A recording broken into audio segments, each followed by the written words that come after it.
Hey guys, welcome back to podcast number 2. Today we're sitting outside in the backyard in front of the fire pit, enjoying some fine tequila and a nice Opus X cigar. I got my brother next to me on my left, hanging out with us. You guys could comment about his arms later. To my right, we got Tommy. Tommy is my real good friend, Tommy Rezai. Some of you on Instagram and some other places will know Tommy from car culture, from trucks and managing and running gas for how many years, Tommy? Like 7 years? 7 years. Tommy basically set up gas and had the whole place going for 7 years. Now he's moved on, still at Galpin, working there as general manager for... So I'm doing used car manager right now for all the Highline used cars that we have in the brand. There you go. You explained it a little better than me. Arno's just here, just to sit and, I guess, show off his arms to you guys. But today we're going to talk about a lot of cool stuff. We'll talk about our Tokyo trip that we just had a few months ago, which was a very memorable trip, and it's something that we've promised each other that we will do every year from now on for Tokyo Auto Salon.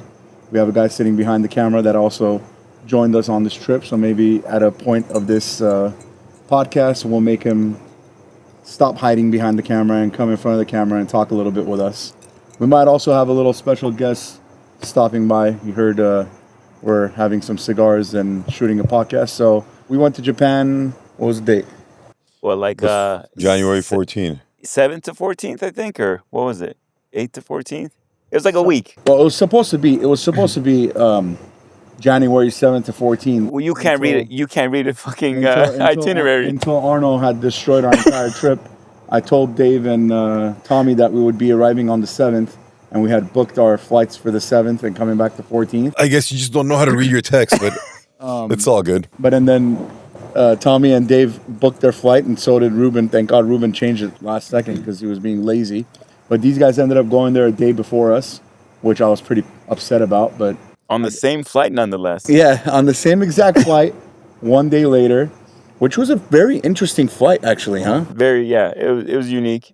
Zip Air. You're lucky we didn't come, by the way, Tommy. Yeah, because you ended up getting. So we got regular economy seats, and then I read like online, and it said, hey, if you get in the flight and the doors close and they're about to take off, if there's open business class, you get upgrade. It's like, oh, perfect. So as soon as I walked in, I talked to one of the stewardesses. I was like, hey, can I upgrade? She's like, you have to wait till the doors close. So as soon as they closed, I saw 2 openings. And I'm texting with Dave, and I've never met Dave. I don't know who the hell he is. So we're texting. I'm like, Dave, I got one. And he's like, what do you mean you got one? I was like, I got this and that. He's like, okay, I'm going to try too. So he got it as well. So we both got up into their business class. It was awesome. So my first time in business class. So I guess I didn't really know the amenities that I'm like not having, but I guess after talking to you because they didn't give us anything. It was very bare bones. Yeah. But the beauty of it was we were able to lay flat. And like going there, I want to say it took 14 hours, 15 hours. Like it felt like forever. Like I slept, woke up, still on a flight. Slept, like ate food, came back, still on a flight. Yeah, like it was just. You weren't sitting on the economy on the way. Oh there. Yeah, it was horrible. But no, on the way there it was actually decent. So we were on the way back. Yeah, so it was decent. And then so Dave and I we were sitting on the opposite ends of the cabin. So I popped up my head. I realized he was there. So we said, "What's up?" And then we just arrived in Tokyo a day before you guys. So the first time in my life, I got on a flight that you buy a business seat and you get nothing. All you get is Wi-Fi, and that's it. You don't get a drink. Did he even give us water? What? Water, right? I mean, if you asked for it, but the Wi-Fi didn't even. Remember, the Wi-Fi Wi-Fi wasn't didn't work the working. whole time. Yeah. And I told them to reset it. Yeah. So it was down for. So basically, Oh you get God. business class, but all you get is the lay flat seat. Your lay flat seat doesn't even have a freaking TV. Imagine Doesn't. That was the worst Nothing, part. No TV. So no TV. You better have an iPad, or you better have something, your phone or something to watch on. But again, the price for the flight was unbelievable. It was very for reasonable. a business Very class. reasonable. We paid what, $4,000 for Even less. I think it was like 3,600. Yeah, we paid $3,600 for a round trip Zip Air. Zip Air, if you're watching this, we will be going back next year again. So since we were so happy with your airlines, please sponsor us with So four business tickets. Dave and I even got more hooked up because we spent I think my round trip was maybe $800-900 bucks. It was like $700 bucks, free, and then bro. for the upgrade it was like $300-400 bucks. It was nothing. $200. Yeah, it was very because the Yeah, exchange rate you guys helped got us. hooked up. The exchange rate was 1 to 160 yen, and they charge you in yen. So when the young lady came up, she's like, "Is this okay with you?" And there was a lot of zeros, and I'm like, "Wait a minute, that's a lot of money." And I was like, "Oh, it's in yen." So yeah, it was interesting. Once I did the calculation in my head that that's yen and not USD, I was like, "Done." I was like, "Charge it up, let's go." Yeah, it was the cheapest Yeah, it was worth it. business flight you'll ever have in your life. Even though it was Tommy. like you didn't get any amenities, it was very worth it. It's the last time you're ever gonna have a business flight for that price. So Yeah, I hope you I enjoy got it. burned on the way back. So yeah, It's never gonna happen again, bro. I'm sorry to break it to you. The way back, we were on the same flight, right? we were all on the same flight. Yeah, Yeah. but then I couldn't get the upgrade. You guys got No, I got no. Dave went to. Where'd you go to Singapore? Or you went to Korea. Okay, there you go. Yeah, Dave went to Korea. He had some people to meet out there and do some funky stuff. I don't know what the hell he was doing, but he ditched us, and he went to Korea and ate Korean food without us, which was pretty f***ed up that he left us and just went to Korea without even telling us he was going to do that. But next time, I guess he's going to take us to Korea with him, and we're going to go get some Korean barbecue. When he was out there, he actually met up with one of our customers who has a beautiful Ferrari 812 that goes around everywhere screaming around Korea with our exhaust system. So that was pretty cool. I'm actually looking forward to going to Korea. We didn't get a chance to go to all the places that Tommy sat down and Dave sat down and All the places? We didn't get to go to anywhere. I don't think we I mean, just yeah. where did we go? Nowhere. We ate. We had very good dinners. Like food was Food always was good. great, I can't complain on the food. but we didn't see anything other than We didn't the city. So the one day before you guys, I saw a lot. yeah, I But know then because my when we got feet were- there, yeah. you knew everything about Tokyo. So he was speaking Japanese. yeah. So before That's we just the because guy- I did one of those whatever the we did like an Audible book and The like guy I was learned full how on to. speaking Japanese. Well, because I feel like it's the respectful thing when you go to a new country to at least be able to know the hello, excuse me, do you speak English? The basic words instead of just running in there like a regular American and be like, hey, speak my language. So it was awesome because when we landed, these guys were already there. I guess Tommy had traveled all of Tokyo before we got there. And me, Arno, and our partner Ruben met up at the airport, and we're waiting for our van to come pick us up. And we get picked up, and we're going to go meet up with these guys, and we're staying at the Kimpton Hotel, which was... What issue did we have at the airport? I forgot. We couldn't find the van. We couldn't, right? Yeah, we couldn't find the van. It took to leave. upstairs, Yeah, downstairs. we went all over the place. We didn't yeah. know where the hell we were going. But finally, we found the van. And it was some lady who was driving us who scared the living out of me the whole time.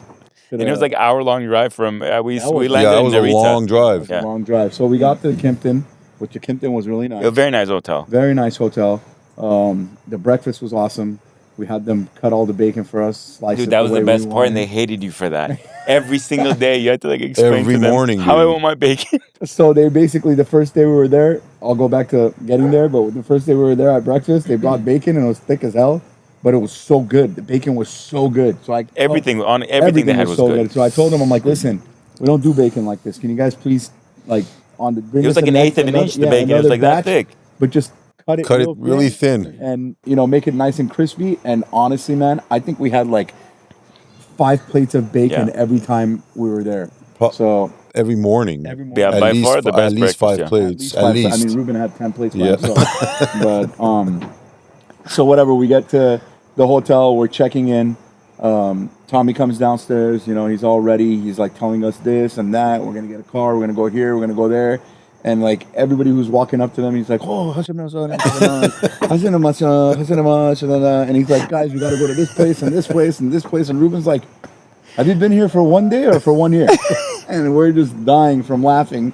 And every car we get into, Tommy just gets in there and he's like, "Domogato arimasu, irashimasu." No, it goes. I think it was arigato gozaimasu, and then Arigato gozaimasu. And me and Ruben and Arno are looking around and he's like saying all this stuff. And Dave looks like he's Japanese, but he's not. Dave is the biggest trick, Yeah, because he's they the walk in, they fake start talking Japanese, to they him, and start Dave talking just to- Dave looks at him like, no, not me, Start talking and they to look at me. And they like think this guy's gonna speak Japanese instead of the Chinese guy speaking Japanese. You got the Persian guy answering back in Japanese, so it was hella funny. And like we were making fun of Tommy, like, how long did you study Rosetta Stone before we got here?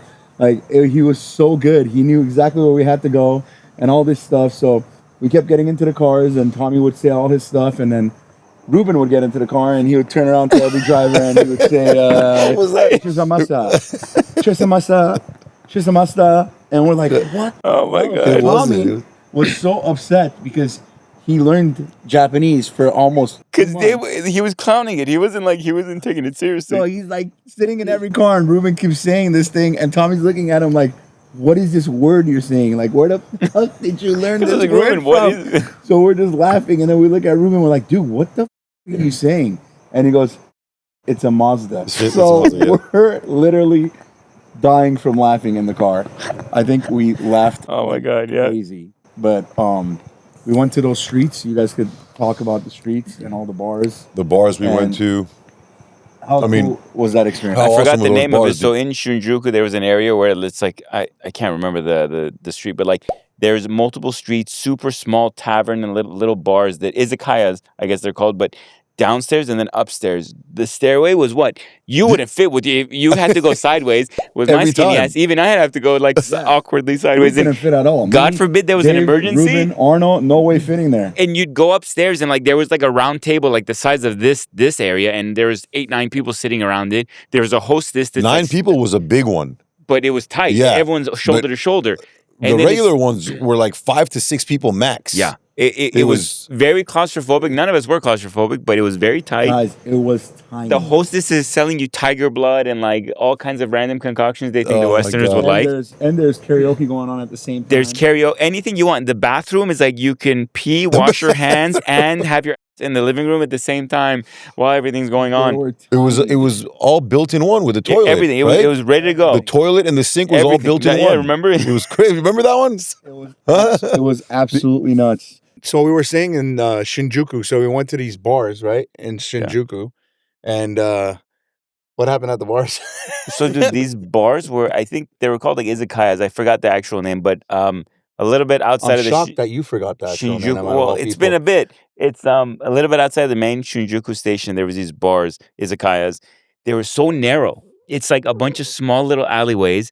There were downstairs bars that are traditional. You walk up to the bar, but then you'd walk up this narrow flight of stairs. It was like a boat galley almost. Yeah, but there was like 40 of them on each street. Yeah, every street. Like, so everyone stacked. has their own flavor, like different guys running each one. And then like Arno can't even fit the regular way. So he has to go sideways. They're like pushing Arno in.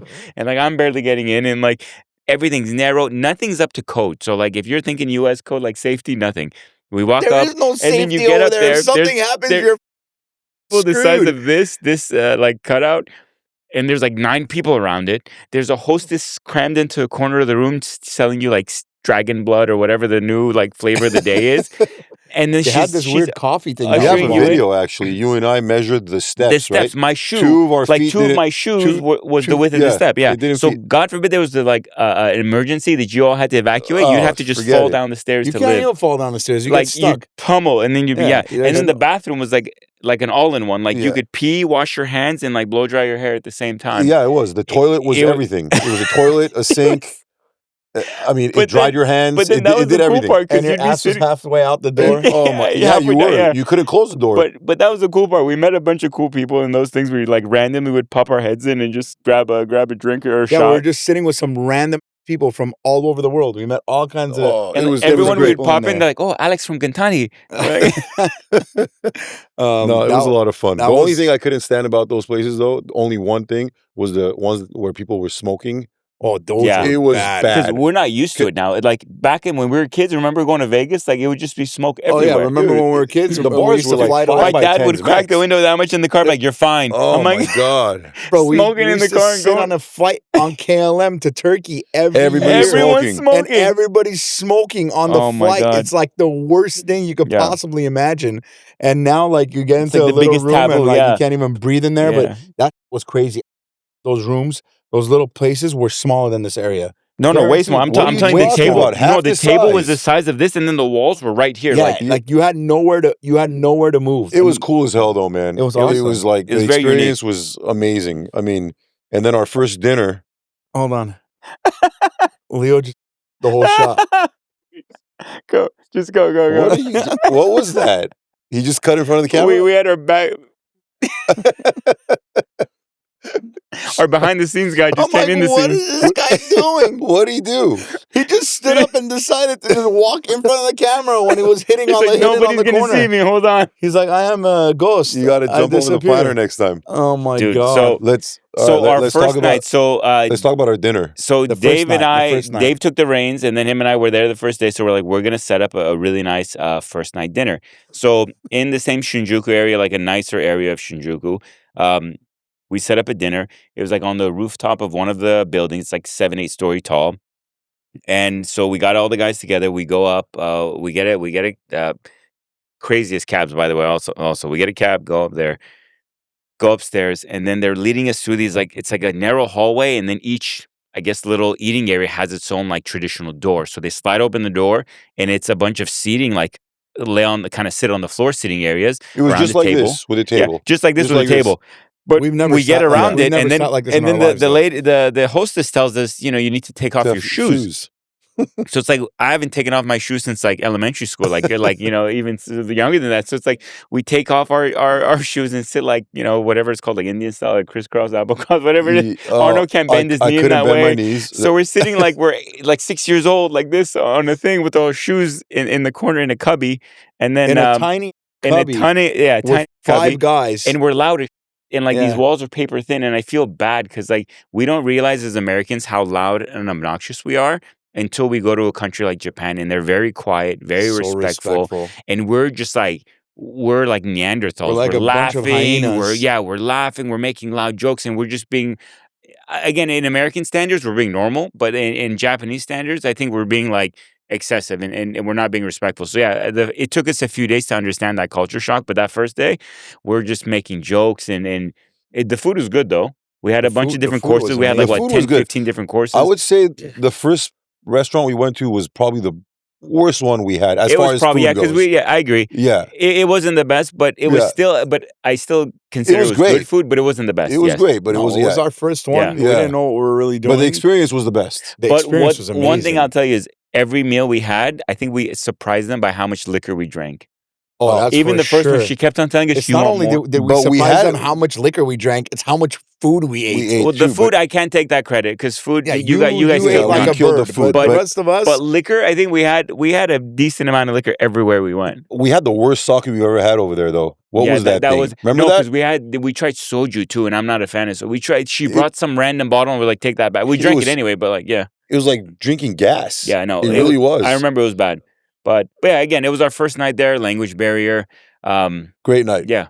we thought we had a Japanese guy with us, but he was Dave wasn't a Chinese. good translator, so So I had to that- translate, which was yeah. horrible. A Persian That's guy what you get when you- translating for you in Japan. Yeah. It Can't only go could anywhere. go so far. There's only so much cello kebab I could order for you. But we actually walked out of there that night, and I have a picture of this, and we were walking on the street to get our next beautiful Toyota van or Lexus van. And we had a taxi on and Volks. we spotted we spotted a Toyota Camry taxi yeah. slammed on BBS Oh, LMs. it's BBX. Oh, yeah. And I I remember that. obviously I see that first, and I'm like, holy, this Yeah. thing's on BBS's, and it was so cool. And I mean, the car culture out there is just so amazing. Just being able to walk those streets at night, seeing random Lambos just drive by, or GTRs and Skylines and all kinds of cool stuff. And the way they Um, set up all the meets. Yeah, It's like they set up a meet, they tell you time and place. And it's You're like, about to head there, and then all of a sudden somebody gets a phone call and says, "Oh, canceled. Change your location. Another 45-minute drive. You drive in the middle of nowhere on the water on a bridge. that Meet was up very in a fun. parking lot. How cool is that? That was very unique. Meet up in a parking lot on a bridge on the water with hundreds of cars and a hundreds bridge. of When you say a bridge, people think it's Full-on just like a bridge, regular No, bridge, no, no, no. like it's a bridge with like a So yeah, five-story freaking parking imagine lot. being in San Francisco, going from like Oakland side to San Francisco. Imagine going on a bridge of that size, and you stop in an island in the middle, and the island has like a carport, like a 5-story carport. We get out of the taxi, like we're in the middle of nowhere, and the guy opens the door, and there's a full-fledged like Fast and Furious car meet going on. At 2 Like levels. I'm talking two, yeah. There's multiple levels, but it's like, and this was a random night. And it wasn't even like an on night. It wasn't even No, like a just night a random night that it we was just just a wanted to go random and like check text out. message, like go check wasn't it out. that the place that everybody moved to meet up to go to the next spot? Yeah, that we I didn't think end yeah, up but we going didn't to? end up going to the next Yeah, spot we didn't because it was already late. It was Yeah. like midnight at that point. Yeah, Well, one thing I learned about trying to go to car meets in Japan and trying to make it there and this and that. Next year when we get there, we got to make sure we buy like 2 cars because being in an Uber trying to get the car meets, Yeah. that don't work that well because they're constantly hopping and they're going different places to meet. And obviously our buddy Danny from RMC was there and that had a beautiful Porsche he was driving around. So he would call us and tell us, oh, we're going here. Oh, we're going there. And I'm like, bro, we're in a freaking little Lexus minivan, bro, with Uber. I don't think we're going to make it there by the time you guys get there. But next year, I promised myself, I said, before we get there, I'm going to try to buy a R34. Or we could do what Angie did and get a car that seats a couple people. Yeah, that's actually and then, like, a better one of idea. us can like shuttle. Like I could drive the car because I even went and got my international driver's You license. did. Like, Yeah. That's how like I on forgot top of this about stuff. And these guys, the day before we leave, they're like, Dave goes, "Who has an international driver's license?" I was like, "I don't," but I was like, "I could figure it out." Being me, I go to AAA, do the thing, get an international driver's license. It's pretty much just a money grab. Like that, they just stamp a Yeah, couple me things. being and- me, I would have just drove on my California Yeah. driver's license But and get still, pulled like I over wanted and to be do like, it the here, right bro. way in case we needed it. So like I went and got an international driver's license for nothing. Angie's Angie car came there through, yeah, was she was probably the awesome. perfect car. She Yeah. had a She had Evo. She had a Evo, and we stuffed all. We Bro, all stuffed. four, Dude, well, her four- plus 4 of us. Yeah. We had that thing dropped. Like Ruben was in the front, right? Yeah, Obviously. Ruben was in the front, Yeah. and us three in were the back. jammed in the back In of the a back. Evo. Sardine, my knee started locking up. After all, we stopped And at that 7-Eleven. How good was that ice cream? That was a So bomb. So 7-Eleven this stop. was a cut to going to Nakai-san's home, Nakai-san's garage. Yes. Beautiful. This was on the way back. It was an amazing experience. But I don't know. Should we want to cut to this, or do you want? Yeah, we should. We could go ahead. We So- can talk so about what we everything did is over here. on We one can of our bounce last from days one to the there- next. Last days there, Nakai-san invited us to go check out his spot. And initially, before to go to his garage, he invited us to go have lunch with him. So we took an Uber. And again, with our capabilities in Japan, we put an address in. And with all due respect, but we ended up at like a project. The Uber driver opens the door and he goes, "You're here," in Japanese. And I go like, and I look at him, I'm like, no, like there's a mistake. Like we're not supposed to be here. And the guys are all like looking at me like, "Where'd you bring us?" So we finally figured out, luckily the address wasn't too far off. We were maybe 10 minutes wrong, but yeah, we figured out our way We from ended that. up in the middle of nowhere with like And then just it's like cinder a block bunch houses. of like- cinder block houses and It- clothes hanging outside. yeah, and it was like a stuff, very and we're clean project, but yeah, it looked we're like a project we're vibe. we're in the wrong place for sure. Yeah, 100%. I don't see no shop over here. It was like Parthenia and Tampa between. It was like but way on nicer. Parthenia Way between cleaner, Tampa way and nicer. Wilbur. I would take that project than any of the projects here any day. But way better than Parthenia between. once we fumbled our way through the directions, we showed up at this nice little small like restaurant. You would say Yeah. It was actually really The cool. food it was was very really good, very good. good. But we had to take Nakai-san- off our shoes again. Yeah, we had to and take we off our couldn't shoes again sit. because you guys didn't, and then the Yeah. guys looking at you like come on, get with the thing. Take off Yeah. your shoes, put it under the. I could But go, we were guys. playing I footsie couldn't the whole even- I time. couldn't- I couldn't- We were like, there was no room. there was no room. It- I but, like, couldn't walk. Yeah. Oh, I know, get your foot. 'cause I your knee- hardly you lose- walked for a good 30 minutes after we got you off lose that table, circulation, dude. and we were there for a while. We but, were. but it was very nice of Nakai-san. He had us with a couple of his other clients out there. He took care of everything took care for of us, everything, and he ordered everything. Took We care of ate the bill, some everything. bomb But the food noodles. came out, and it was amazing. Yeah. The food was very good. That's probably the best noodles I've ever Yeah, had. the noodles were And then I very remember good. leaving there. We were going to get an Uber, and Angie laughs at us. Angie goes, "What Uber?" She's like, "You're in the middle of nowhere, relatively. Yeah, you're not going to Uber's not find going to one. come Yeah, here." you're And not I'm finding sitting there an with Uber here. Uber Black. I'm like, "No, someone will come." And everyone's like, "No, it's not going to happen." So Angie was nice enough to drive us from there to Nakai's shop, which like we were all like, dude, our jaws were on the floor.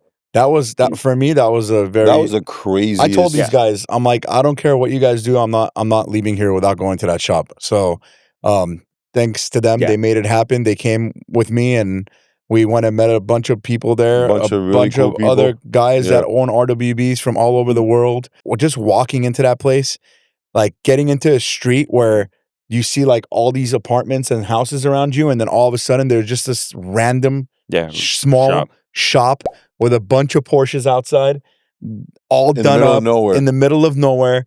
And you walk in, and it's just, you walk in, and it's so surreal because like it's a the tiny door to the shop yeah, the door to the shop was was- Tommy almost hit his head on Yeah. that. Ruben couldn't get in. 4.5 feet. Yeah, it was 5 feet. it was awesome. We walked in there, and I'm just looking around like, dude, did this guy really start this and do this in this spot? Like the freaking paint booth. and there's was, $1 million worth of cars sitting outside. Yeah, there is. Easy. There's Yeah, $1 million worth there's- of cars sitting outside. Very undescript. Very Yeah. like We even saw the GT2 the 997 GT2 before he cut it up, and they took us into they took us into the back room, secret room, and the secret room, and they showed me this beautiful, like pristine 997 GT2 white, and they were like, "Yeah, he's gonna cut it," and I'm like, "Man, if anybody was to cut this car, it would be Nakai. The guy just doesn't give two about it." And just watching all those bumpers just sitting there, stacked all the molds, the bucks, all the molds, him sitting there and building a 964 right in front of us. He was actually building the rear canards for the 997 wide body. We watched him basically develop that. The paint booth is crazy. It's like a little like rollaway. Expandable, like when you pull a car, you'll roll the thing out and it becomes he like pulls it out and it turns into a paint booth and he sprays it. And the craziest part is that when we're there were what, 20 people in that 20, place? 30 people, and he was still business as usual. Like he was dialed in while there was a party going on. He was building the car. It's like a house party going on, and you're building a car at the same time. Full on, dude. It's like literally the guy's working, and we're like walking fumbling over around him. them. I'm like kicking a lug nut, and like it was crazy. They were literally building this 964 and designing the canards on the 997. And there's like 20 people in there, people smoking cigars, having food. We're buying like t-shirts and sweaters and walking all over the place like, hey, and trying to look at stuff while this guy's sitting there just cutting stuff and jacking the car up, jacking it down, and setting the caster. And and he's sitting there and having like, I don't know, 30 cigarettes while he's doing it. Oh my God. It was an unbelievable experience. It was so cool. I tried to buy a couple cars when we were there. Made some offers. He was willing to sell them, and then I realized that they're not 25 years and older, so we can't bring them in. Getting them in would be tough. But that was an amazing experience going there. It was unbelievable. I also wanted to go to Liberty Walk, but we didn't get a chance to do that. We went to the store. Yeah, we went to the store, which was cool. It was a very cool experience at the store, especially for me. We walked into the store, and I started buying some stuff. And then all of a sudden, when I was paying, some guy's like looking at me, and I look on the wall, and there's a picture of a E93 M3, a green wide body, the green Liberty Walk car with our supercharger kit on it, and it's got the Gintani sticker on it, and it's on the wall, in their showroom, at their store. So it was pretty cool. We talked to the people there. We're like, oh yeah, I built that car and this and that, and it was bad. We walked those streets. They had that cool F40. Yeah, and they had the mini F40 that I tried buying. That didn't work out. I was denied. I asked. You tried to buy everything there. I tried to buy everything. Yeah, everything there. It was really bad. Everything. I ended up buying something. Chrome hearts or had wheels. You're like, can I buy it? Yes, we did buy a Chrome Heart. The best was when we're in the store and I'm wearing a Chrome Heart sweater, and I'm buying another Chrome Heart sweater, and Arno's looking at the Chrome Heart sweater, and he's like, "Are you really about to pay that much for that?" And he goes, "Aren't you wearing the same sweater?" That was Ruben. Ruben said, "Aren't you wearing the same sweatshirt?" But the culture there is insane. Like they had stuff in like sealed bags. Yeah. Like the sweater you bought was in a sealed bag. Like and I was obsessed because I just wanted one that just said Tokyo in the back. Yeah. My other one I think was Hollywood, the one I was wearing, and then the one I bought there, it said Tokyo in the back, and I was like, I'm buying it. I don't care. But that street was awesome, man. Yeah, and that was what was the name of it? That was a very good street. Let me look it up. That street had. We walked all over the place over there. Went shopping a little bit. There was a bunch of cool stores. We had obviously an unreal sushi experience. Everywhere we ate sushi, 2 of them. Yeah, but no, 3 of them. Yeah. The first. The shopping place was Shibuya. Shibuya. Yeah, that was a shopping place. Room where? So the second night when we went, the first one. Being American, being American, we thought being in a private room we're being cool. Yeah. But no, I believe, at least this is my interpretation, but being in Japan, I think they're like, these guys, we got to stick them in that hole because they're going to be loud and It obnoxious. was a cool room. So it was a cool room, but they put us in the corner. Yeah. We got the waiter drunk. Because the waiter liked us at the end. Yeah. Because they kept on ringing the bell. And we drank an excessive amount. Ruben kept ringing every 2 seconds, ringing the bell, bro. But they put us in a small room, like where the kid table. Everyone in the restaurant was probably Japanese, and they looked at us as soon as they walked in, like, these over there. And but we had a we great shut that place dinner. down though. We did. Yeah. We shut, and we had how many bottles? Like the big bottles, massive bottles. and, I think and we got the waiter drunk. Yeah, and we got Dave drunk. Dave was drunk for sure too. We had a bunch of bottles that night. We had a bunch of Really good Food. really good food. Yeah. We did omakase. We ended up ordering, obviously, us. A la carte, like tons of- The omakase was not enough, so we ordered like triple the amount they originally gave us, and we had a great. But even then, it wasn't that expensive, relatively speaking. Yeah, compared to here. I mean, we compared had to a here, lot. it's We had a lot to eat and drink, and it was there. Like it was The very fish good. market Was an so, amazing yeah. experience. insane. Yeah, And that the was sushi, I yeah. mean, we had sushi at what 9:30, 10 in the morning. Yeah, But that Our was some of the our best first one, sushi. Yeah, it was really good. it was amazing. And then we jumped from that to another one Yeah, in the same. and then you guys had like a The sheet uni. of We had a- uni. I had a box of Yeah, the uni. box. I don't know how you guys walked. That's like We finished that Viagra. Like, together. Oh, you guys should and have. And then we got all those Oh, the scallops. Yeah, Remember the scallops, big the scallops, shrimps, the shrimps, the Um, scallops, and we're standing outside like eating all this food, being all loud, having a beer, talking, and Tommy's like, guys, shh, like keep it down, dude. And we're like, what, man? We're not doing anything. He's like, bro, it literally says on the table, like on the fucking- table it says like, please respect the environment. Please don't talk in loud voices. You know, all that stuff. And we're doing everything it says. Please do. We're not doing. Yeah, We're yelling. We Yeah. got cameras going. We have cameras. Yeah, we're like we're shoving making fun of food Alex. in each other's Yeah. mouths. Yeah. I mean, but and then the fish market was nuts. And then what? Ruben's walking around saying, "I Mazda." Yeah, he keeps telling everybody he sees, everybody who I should walks have up to me, he's like, I should have Mazda. I should have Mazda. And they're like And they looking at him like, what the respond hell? They're like saying something back. Like, what is this? They're probably saying, what are you saying, you moron? And then we got ice cream there too. That was Oh, bomb. That's what I was that gonna ice tell you. cream was The really ice good. cream was the best. That ice cream was so after Right that next to market, the grape yeah, place. So I think it's called the Tosoyo Fish Market.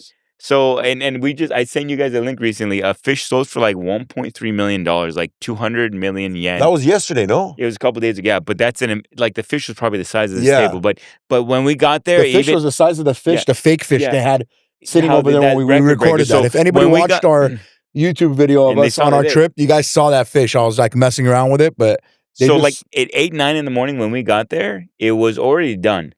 That fish market starts at what, 4 in the morning? some crazy Oh, the thing fish like market that. was closed. Yeah, it was closed at But 8, all 9. the But I'm restaurants saying were- like yeah. it starts in the morning. Yeah. Like they're done. By the time we rolled in, they were already cleaning up stuff. They had But already auctioned off everything by the time we got there. 100%. And there's like glass galleries on the floor we were at where you could look down onto the floor Yeah, where you the could see auctions were. downstairs. How where clean was that? It's Dude, it's unbelievable. spick and span. Like The craziest part about Japan is the fact that you walk anywhere on the street, especially us, we're like having beers and stuff, and you're anywhere in Japan on the street, you cannot find a trash No, can. you can't. it's weird. And whole and the trip. crazy part is, even though you cannot find a trash it's can, clean. you cannot find one piece of trash on Anywhere. the floor Yeah. anywhere. I mean, it is so freaking clean, and it shows how respectful their people are for their freaking country. It's And we insane. felt bad when you went around to look for toys for Vinny and yourself, like the diecast models. Arno and I had a beer. Our beers were full. So I looked at the guy, and I guess in my broken Japanese, I didn't say it correctly, but I said, "We're gonna leave these here. We'll be back." We left them outside. We went to the store. We came back, and Arno, was where's gone. our beers? And it was gone. And I genuinely felt bad for A, because the beer was full.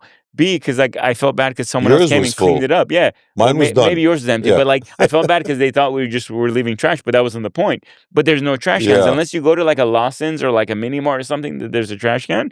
You got to carry that There was no trash cans. at the mini marts, or not outside in I public guess. spaces. In No. public spaces, there was no trash cans. I could for sure guarantee No, you there that. were none. It was insane. I think being there for how many nights? 5 7, nights. No, 5 No. nights. 5 nights. 6 nights. 5 nights. You were You there were for there 6 for nights. six I nights. was there Yeah, for yeah, 5 yeah. for nights. 5 nights. Yeah. 5 nights being. Alex doing- thought we were going for 9, but Yeah, I wanted to go for 9, We need but to we teach didn't. Alex how to read itinerary. yeah. I think I don't know where he made. I think he saw it in his dreams. This is complete then- bull. yeah, complete. I don't want to light up our travel Yeah, agent yeah, right yeah, now yeah. because maybe he might be watching this. Chris, if you watch this, it's your fault.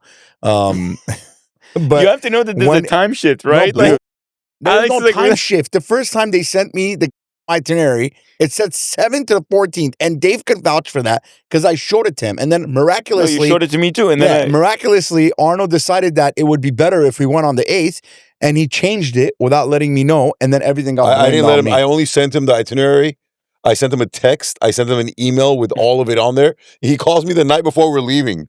hey, We're man. not leaving tomorrow. I'm like, no, dude, we're leaving the following day. Yeah, I call it bull. Oh my God. I call it. Oh God, let's change it. I'm like, bro, we're not changing anything right now. It's a good It's- thing we didn't change it because since we didn't change it, They these got to guys, sit. these we guys got got upgrades, to first yeah. business So class, thank sit right? in our seats. It was So nice. that kind of worked out for them. Yeah. It sucked for me missing a day, but I So guess you since got we're talking about the food and stuff, let's finish it up, right? That was our second Yes. sushi night. Yes. Then our third, or the fish market was the sushi day. Then we had sushi at night, right? Then we went to the sushi at the train station. Oh, that was unbelievable. That was a mission to get there. Yeah, and they didn't want us in there at first. Remember that? At all. Like They're like, no, gentleman no, no. told- There was was only very two. ne- There was yeah. only two people in there, and they're like, "No, you can't come in." No, We're like, no, we not, can." not, not they told can't us to come go- in. they told us to wanted go to sit in go the to the back. back. So there was no one in the restaurant. There was another couple, maybe two other couples, but not sitting at the bar. The Yeah. bar was empty. But we sat at the bar. Yeah, we I know, wanted but to the sit guy, at the the bar, sushi but they chef didn't want pointed us to the at the back. bar. And the young girl that was seating people, she was going to point us in like a back room. And then we said, no. Alex like, no, I want to sit here. I'm like, I want to sit at the and bar. then the guy's face, you could just tell it. He was just like, not about it. But He we hated sat us when there. we walked in. When we and walked then, in. and then But he when we loved left- us when we were leaving, right? Because we ate everything they had. We had I mean, 120 pieces of sushi. At least. We Yeah. cleaned them out. So when we started, they had 5 kinds of toro. Yeah. When we ended, they had 2 more left. Yeah, and So it was only the ones we that were cleaned left, them out 'cause we of 3 cleaned types out of toro everything. because we kept, and I And can't how even say bomb we. was the you- salmon, dude? Everything was good. Okay, guys, if you have salmon over here Yeah, in it's the not US, salmon. it's salmon, okay? I don't care when you go to the best sushi restaurant. I mean, I'm a sushi freak. I should probably go to AA for sushi because I eat so much sushi. But the color of the salmon there, the taste of the salmon there is Just the color alone. the color alone is insane. They don't have no It's not crazy orange. It's pink. orange Yeah. salmon Or you over don't there. need sauce or like flavors on it. It's Nothing. just the fish. It was so good. And the crazy part is over here, you could go to the best sushi restaurant. You know, we live in LA. I believe that LA has probably one of the best sushis in the world. LA has the best. It Here, does. I'll And, tell you, sorry, um, crazy fact. Between Studio City and whatever down on Ventura Boulevard, there's more sushi restaurants than anywhere else in the world except for Tokyo. Think about it. How many sushi restaurants do we have on and it's Ventura? bomb. But you know what the crazy part is? Our friends, especially my friends here, they're all used to the sushi here. They like all the sauces But and it's all different. this. Yeah. So That's not, when we just went there, recently, the culture, yeah. just recently, a good friend of mine went to Tokyo, big group, and he wasn't so impressed with the sushi. And I'm There's like, no dude, rolls because you be- don't do rolls because there. those guys, because first he of does all- look because ahead. he likes the sauces, right?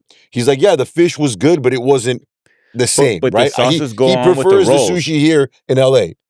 Now, it's not We, traditional it's- but no, we, sushi, it's did, my not. we friend. didn't It's have not. one roll in Japan. We did not a Everything was single one. sashimi. Yeah. It doesn't. Or sushi, Yeah. because the rolls I think are the California or the U.S. equivalent. They're like, hey, let's make it fun for these Americans.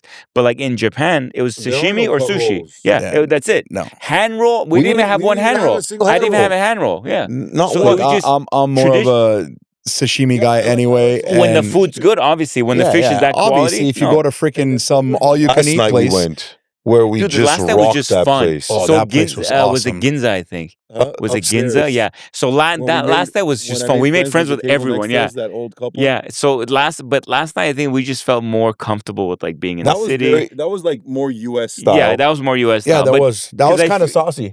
yeah, It was, but it was that- it was was. good. and though. the It was guy good. wouldn't serve us liquor more than like a little bowl. Yeah, that was Oh, crazy. it was aggravating. Yeah, He would bring so us much bowls of this alcohol, big and of he would just alcohol, and bring then it he's by, like, "This is enough," and I'm like, "This is enough for one person."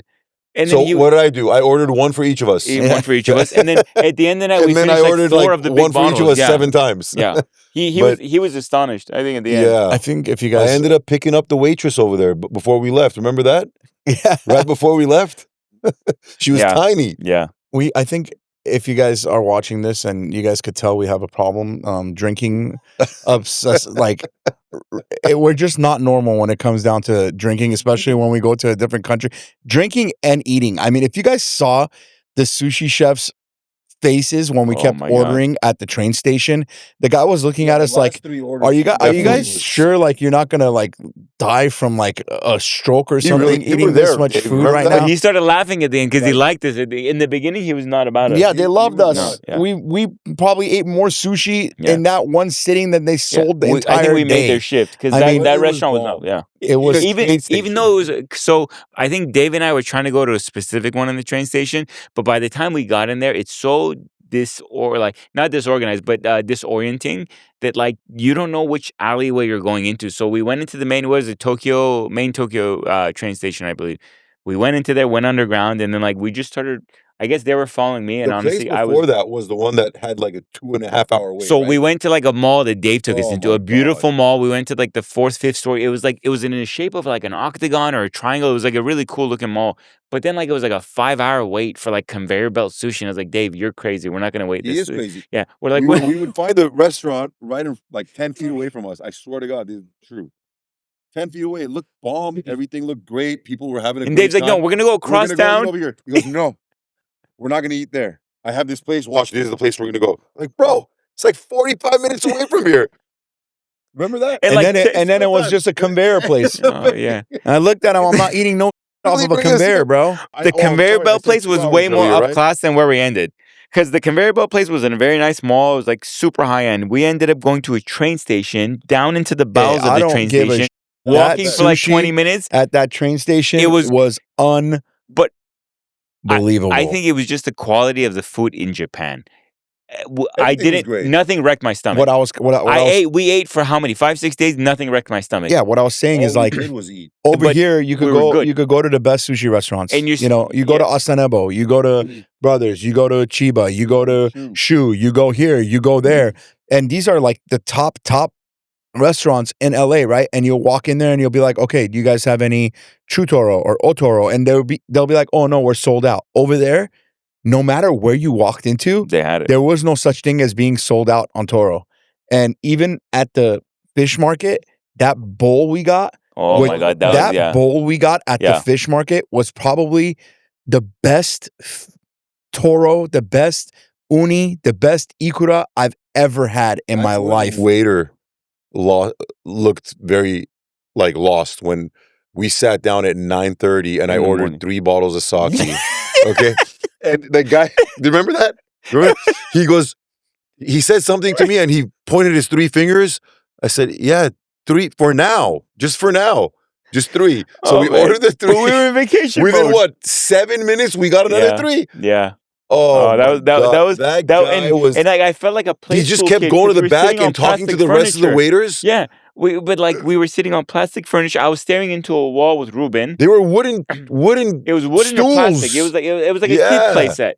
But it was some of the best sushi, and I think it just And imagine we just walked into one in that hallway. there There was like 12 of them, 15 of them. Yeah. 12 of them. And Yeah. if we had time, To I try every think I one. would have stayed there all day. I would've and slept there would've- if I could, yeah. I could have slept there and Easy. literally just walked from one to the other to the other to the other. Because even after we had that, we walked out and we instantly went out and we bought That was the uni, yeah. and then we bought all that other stuff, and then we ate that ice cream, which was unbelievable. And we saw those freaking giant grapes that were like, Dude, they had grape sandwiches. And then they had like the knives. That knife store was pretty cool too. Yeah, like the it was. Japanese are known for their knives. it was unfreaking believable. The knives were awesome. Everything was awesome. I think all of us can't wait to go back next year. It's going to be fun. The one thing we messed up is we never did the vintage watches thing.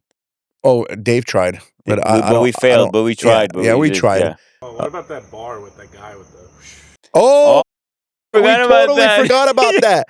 That was Roppongi. Yeah, was it Roppongi? Was it Roppongi? Hold on, wait. I gotta look up on my phone. I think it was whatever. We went. That we guy's on Instagram. and we're so That guy's stupid. very famous on Yeah, yeah. Instagram. Yeah. So we ended up going to in in Beverly Hills. Yeah. So we ended up going to what was the restaurant we went to? To like an American. Well, so we freaking decided It was a because Wolfgang out of us, we restaurant, decided dude. let's go have steak. Why? When we told But, like- Dave we were going there, he's like, I'm out. Because after 5 days, we're like, we want to have a He's like, little "I'm bit out. of semblance I'm of not coming. I'll America. meet you guys later." So we went and had like a Wolfgang Puck steak, which was horrible to U.S. standards. It was horrible. But anyway, very nice people. What a stupid move. But and then honestly, after that, stupid move led to a was great it move. Ginza? Because we went, we Where was ate, we it? had our dinner, and then Dave rolled up and he's like, "What do you guys want to do?" And I was like, "Man, you know, there's that guy all over Instagram. He lights the whole bar on fire and does all this crazy and like grabs the bottle and he's like, whoosh, Orenji. You know, that guy? I'm like, I want to go see that guy, bro.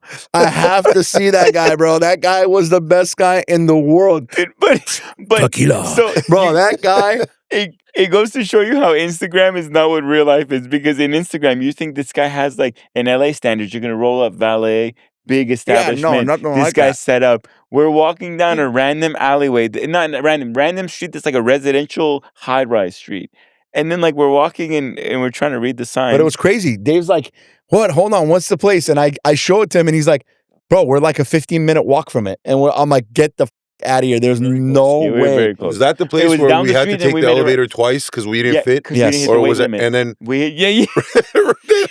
Oh my god! the lady, we all get into the elevator. Oh my god! And the not all of elevator, us, no, I'm we sorry. tried I to think get it in. was- We all yeah, we tried to get into the in. elevator, and the elevator was like, Yeah. The elevator did not like So that. I was think it about was to just- explode. It was just me, you, and maybe Tommy. No, I think no. No, No, it Ruben- was me, you, and Dave. It was me, you, and yeah, Dave. me and Dave, We me- get me into the and Ruben. elevator, And I'm like, and Dave, the get lady out. in the elevator that's taking us up goes, just wait, basically, right? Don't. So the elevator door closes. The second it closes, it reopens. And who is it? It's Ruben outside pressing the button. So And Ruben went. the door Ruben opens, and the lady's like looking at his face, like, He's like, too didn't I soon? just tell you? He goes, too soon? Because again, the lady said, The, "Yeah." the lady was in complete He goes, shock. too soon. She's like, I just told you. Like, Let wait us 2 go and come seconds. back. Dude, Oh the my door didn't God. even close for a second. Bro, I It swear to closed, God. and we're like looking at each other. All of a sudden, the door opens, and Ruben's there, looks at the lady. He's like, too soon? And she's like looking at us like, what What the are you- f- is wrong with Oh these my guys? God. Oh my god! And we that get was funny. upstairs. I think we laughed for at Oh, least yeah. half hour for Yeah. that. I They- mean, it was. They loved oh us, though. my We got God, up there, man. opened Dude, a bottle No, of because Casa first they didn't know who Azul. you were, but then once they knew Alex from Gintani, the lady opened up because first the lady was gonna seat us in some random corner. Yeah, she But- wasn't going to and let keep- us even go It wasn't in. a big spot. It was one bar seating, and then a couple Couple booths small outside. tables. But then she was first like negative. She's like, "Oh, you're not gonna do this." Alex walked in, and some random guy there came and said, "What's up?" And the lady's like, "Okay, who?" This guy knows someone randomly. So she sat us in a nicer booth. It was and so then- funny, though. The second we got into the hallway and we walked in and we could like see So inside hot the and bar, sweaty. and it's like hot as Oh. and all of a sudden it's like whoosh, and I'm like, oh, Well, the entire ceiling bar's on caught fire. on Yeah. fire. The ceiling's The on David ceiling, fire. the Copperfield lights over were here on is like, fire, yeah, yeah. I know. No, this guy was. It was a very good show. It was unbelievable. He was definitely, what do they call it, mixologist or whatever. Yeah, They're like he's put that worldwide. show. Yeah, He's worldwide known. he that put guy. that show on between It was sliding the stuff insane. down the road. We made him cut the. I don't know if any of you guys have watched this guy on Instagram, but he takes the ice and he like chops it like crazy with like this big freaking knife that he has, and then he throws it into the cup, brings the cup in front of you, spins it, looks at you, and he's like, Diamond. And you're like, holy, this guy's cool, you know? He didn't even say anything special. He just said, Diamond. And I'm you're like, like, here you go, enjoy. oh man. Next The way thing you he know, was he's got cutting the like ice. gold sprinkling everywhere. It's flying around. And then got he the lit whole- his bar on fire. He did light Yeah, his and then bar when on fire. and Then he saw my watch and it was over. He saw my watch and he's like, oh, it's an AP. I'm like, yeah. And he's like, oh, okay, hold on. He went He inside. brought a bunch of watches He out. brought his whole case out. I don't Yeah. even know why he has his entire collection of AP watches at his freaking bar. Maybe we but- shouldn't say that. Yeah, No, it's all good. No, It's he's Japan, it's all sponsored. good. He was like Yeah. sponsored by AP. He brought out like his AP collection and started showing me his watches. He had a bunch of really nice APs. He actually had an AP clock on the wall at the bar, which was really, really cool. And then we hung out there for a little while. We drank there. It was great. The drinks were amazing. a very good drinks. And his mom was really cool. She told us all about Yeah. them coming here and opening up a bar in Beverly Hills. So hopefully next time we go there, It's not going to be like too long from now. No. It's Yeah. pretty soon. Yeah. So hopefully when they open up in Beverly Hills, Their we'll- elevator can hold more than 3 Yeah. people. More than 3 people, right? Hopefully the elevator Oh doesn't my have a stroke God. when we go in there. Oh my god! And there's we'll, AC. we'll go. And hopefully there's AC. It was freaking Oh my hot god! in It was there. very warm That in bar there. was hot. But it was Very warm in there. honestly, it was a freaking cool experience. was. It was awesome. That was a cool experience. Tokyo That Auto was for Salon sure was a Roppongi, cool yeah. experience.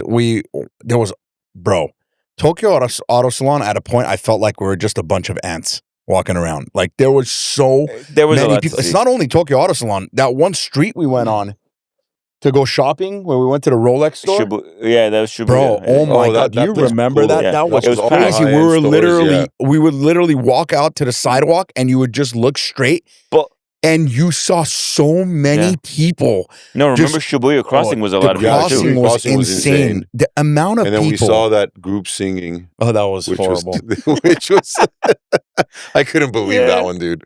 That was like, it was fun to watch. It was a good experience. But Yeah. But the amount of I- people that are on the streets over there, and again, having the that line kind of to get into the that kind- show. that how kind crazy of was that line? population and how Huh? clean the place is insane.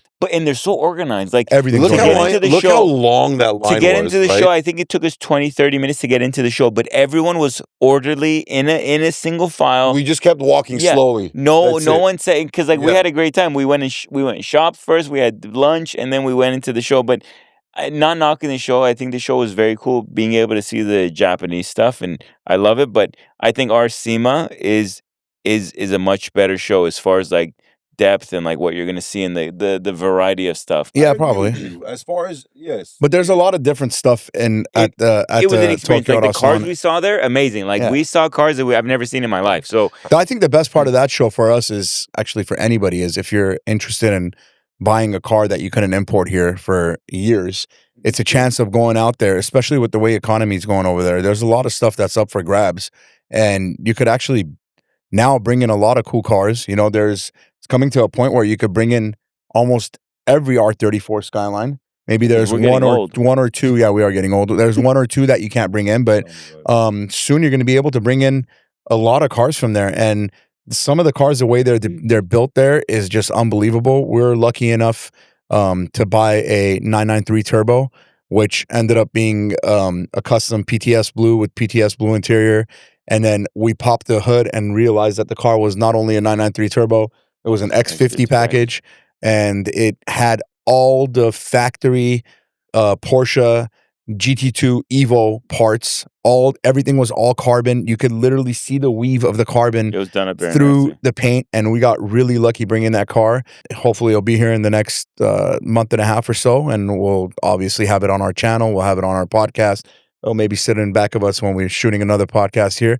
But again, for me, we'll go there again next year. Hopefully find a couple cars, and we'll make this just a tradition. And if some of our other friends want to join us while we're going next year, feel more than free to come out with us and experience Japan. I think everybody should go to Japan. We did forget to mention that the first night we were there. No, second night, second, third. Yeah. So the second night we were there, we got invited to the RWB meet. It was at the Hard Rock over there. We were literally freezing our balls off. That's when I decided to buy a black jacket that was blue. This guy came to Japan in the winter with no jacket. Where did we go? What do you mean? We went to the parking lot at the Hard Rock. You don't remember? We went upstairs. We met Nakai-san. All the freaking Porsches were parked in the parking lot. There was a famous DJ that had the Lamborghini. Yes. I forget his name, but there's a very famous DJ Okay, I guess in Japan that has this the orange Lamborghini Diablo with a body kit, That was airbag. insane. He was leaving when we got there. Yeah, that thing was stanced out. Yeah. It was perfect. Fitment was nice. Damn, I forgot about that night.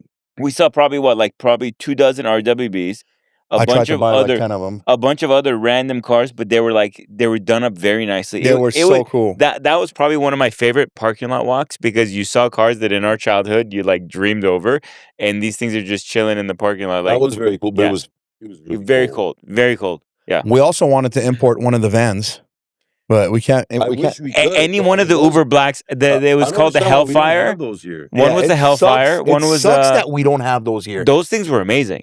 Every Uber Black in Japan is like a nice. It's either a Toyota or a Lexus. I think the Lexus was called the Hellfire, and the Toyota was called whatever. Every But single seat is amazing. like a captain's seat.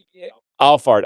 Okay, Dude. but the other one was the Hellfire or no? So, but every two fronts, second row was captains. You guys Amazing. had like airplane seats, like it would recline. In the Even back was me, crazy. yeah, You me could and lean Ruben in the back. Yeah, they were really nice vans. I wish we had those vans here. I would for sure own one. I would 100% import one of those. It was the coolest van ever. I'm so jealous that we don't get them. And I at agree. the auto salon, there was Lexus ones. ones that were Bagged out, slammed, out. like laying frame. Dude, they were Yeah. so sick vans. So next year we're gonna buy a van and an R34. I'll drive the van, you drive the R34. Yeah, that's what we should do actually next year. We should rent our own van. I got my international driver's license. Yeah, that's it. You're good. Put a little hat on. Don't worry, I am coming through. And then we'll just go everywhere, and that's it. You'll have a Persian guy speaking Japanese to everybody. You have a Danish guy saying, "Oh, this is masa," to everybody, and then that's it. They'll probably end up kicking us out of Tokyo, and we'll never get back. We'll never get down, back let's there do again. it. But They're too nice to kick us out. They wouldn't kick us out. yeah, They so took your my what? Your hair curler, beard your hair straightener. iron. Oh yeah, You You were so who pissed. brings a hair? Oh my god. What is it, curler or an Yeah, ironer? no, I'm not a curler. What you doing, bro? It's already curly. I don't know what need you're to doing. curl You're it. like, on your off He was time? so pissed. And He's it like, was, now you're. and it was in my bag for some reason. Or no, No, it You was guys in my both bag. go into under my secondary. name. My name. They so took we the both best had to one, go. and I can never find one to Oh replace it. my That's that God. good. I can't even But that find the was one I had. stupid, though. I can't believe that. On the way back, too. I mean, they allow you to take it there, but you can't bring it back. Take it a sidestep. We probably haven't eaten McDonald's in the U.S. in probably 20 years. But there, we had McDonald's. I had McDonald's twice. I didn't have it. You had it when we were leaving the airport. I got McDonald's. We at tried the- McDonald's. Yes, at the Because airport we had it. McDonald's in Japan has really cool stuff. So I had like a shrimp hamburger. Crazy. These guys had were a with shrimp me. hamburger? It was my first day without you guys because I explored a bunch of stuff. And But I you had a only got us shrimp. Big Macs? But you guys wanted regular stuff because you didn't want to try that. I didn't know they had I a didn't shrimp even know hamburger. they I had a told you shrimp- that. I sent you the menu. I was like, I here's was, the menu. I was too busy shopping. Yeah, you're too busy shopping was. duty free. Yeah, I was in duty free. I walked into one store and like I bought something because I thought there was no other store. And then this guy calls me and he's like, Hey, there's more "There's the store." Louis Vuitton down the other side." And I'm like, "Where on the other side?" He's like, "Oh, A just mile hike? walk." I'm like, "All right, bro." Bro, that was so far. It was a I very literally you ran hiked. out of breath Yeah. trying to get there, and But- then we almost missed our flight because I was trying to buy my wife a gift. I was literally sweating. I scarfed I mean, down. I that think we all did freaking that at the airport. We're like, we need to get the wives a gift. So we all, See, it's not a bad thing. it's not a bad thing. We go to thought about Tokyo them. and we come back with gifts. We came back. I probably spent more on the gift than I spent in Tokyo. 100%. Yeah, 100%. Like, 100%. You remember at Don Quixote, your wives thought it was all fake? Oh, Oh, so yeah. that was the so we- best, dude. So Trying we're to convince them that it wasn't fake stuff. We're sending was the wives. best. We're on FaceTime mean- with the wives, showing them the Don Quixote stuff. And my wife's like, no way, way. a duffel for Louis is that cheap. It's fake. Oh Don't even my look at it. God, And I'm like, babe, dude. it looks real from here. Like, I can't really tell the difference, but she's like, it's fake. when I FaceTimed and I was asking Yeah. the person there, I'm like, And- can you tell and they're her like, it's that real, it's not yeah. fake? So we went to an Hermes, a gallery that had Hermes, had like Birkins, bunch. had all kinds of things. And again, the wives were on. You know, we're the idiots that they're- shouldn't have listened They're to like, them. this is We fake. should have brought them here and just sold them. That was like Again, stupid. I can't tell, like, if they're car parts, I'd tell you if they're real, like Veilside or whatever, but I can't It tell can't purses. be fake, man. But You the can't wives sell were fake so shit like adamant. that. So literally, to be sure, we bought them at the duty free and like showed them receipts. The wives like, hey, we bought you reals, so they wouldn't get upset. But we spent probably more. I could tell you, I spent more on that bag than I probably spent on the whole trip. I wish I spent all that on sushi. It would have been better, but you got to go back and come back Yeah, with you something. can't come back You can't- you empty-handed. can't be, So So it was a next fun year, trip, if the wives ever watch this podcast, we will bring you guys a fake Hermes bag. 100%. Get it from downtown. Yeah, and tell you it's real. They'll spot that out in 2 seconds. Yeah. So They have a nose for that. that was our China. That was our Japan. That was our Japan trip. I guess we're going to China too. So we'll tell you. No, we're not going to China, but we are going to Japan again next year, and you guys will come on the ride with us, and we will record the whole thing again. We'll eat a bunch of food, and we'll drink a lot of alcohol like we always do, and we'll make a fun trip out of this every year. Other than that, life here is pretty great. We enjoy our lives here. We enjoy our sushi in LA, and we still feel like we're in Japan sometimes because we just go and eat sushi all the time. But other than that, our base is LA. We all live in LA. We've all met in LA. Me and Tommy met 20 years? 21 years ago. 21 years ago. So my wife and Tommy's wife are basically sisters. They're the two sisters that both of them never had. So Yeah. they went to kindergarten together all the way to high school. They done everything together, and I unfortunately met Tommy because of this. You have to have a Persian in your life. We met some random Persian guy that used to work at LA Fitness back Yeah. in the day. Yep. He was he loved fitness. So we met 21 years ago, and ever since then we've become literally like brothers. He is my Persian brother, and we always travel together. The kids are growing up together. The kids are like best friends. They're Yeah, just, they go to the joined at same hip. school together, and obviously because of me, Arno and Tommy have gotten close, and we all have a great relationship. We all work in the automotive industry, which is pretty cool.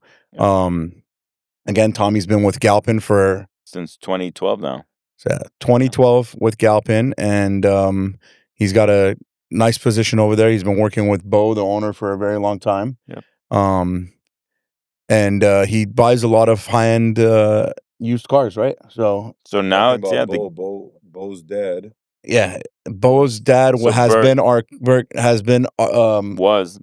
yeah, God was rest his sorry. soul. was Yeah. one of our best customers in the jewelry business. Yeah. I remember when I was 16 years old, my dad would send me from downtown to Galpin Ford to deliver really nice pieces for his wife. Jane. I'd go upstairs, Jane was a sweetheart. I'd go upstairs in his private office upstairs With the right? couch and the sofa. Yeah. Yes, and bring him all the jewelry. Very, very nice man. Like Sweetheart. very, They are a pleasure of a family to very work good family. work for. Very good I'm family. very honored to be able to Yeah. work there, and yeah, no, Yeah. they're great. Bo's a great guy. Bo is is awesome. I've met Bo multiple times too.